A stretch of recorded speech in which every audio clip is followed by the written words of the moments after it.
Hello guys, നമ്മളിന്ന് പക്ഷീനെ കാണാൻ പോവാം. അപ്പോൾ നമുക്ക് കുറച്ച് ഭക്ഷണം എടുത്തിട്ട് നമുക്ക് പോകാം കേട്ടോ. ഞാൻ ഭക്ഷണം എടുക്കട്ടെ. അപ്പോൾ ഗായ്സ്, നമ്മൾ എൻ്റെ ഭക്ഷണം എടുത്തിട്ടുണ്ട്.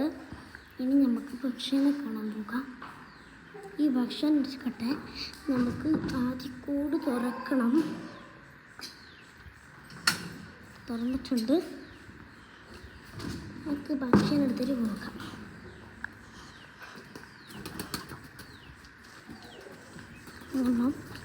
കൂട്ടിലെത്തിയിട്ടുണ്ട് ഗായ്സ്. ഞാൻ കാണിച്ചു തരാം. നമുക്ക് ഇതാണ് എൻ്റെ ലവ് ബേർഡ്സും പാരറ്റ്സ്. ഇതാണ് നമ്മുടെ പീജൻസ് എല്ലാം ഉണ്ട്. ഭക്ഷണം നമുക്ക് ഇവിടെ വെച്ച് കൊടുക്കാം. അത് തിന്നട്ടെ. നോക്കാം.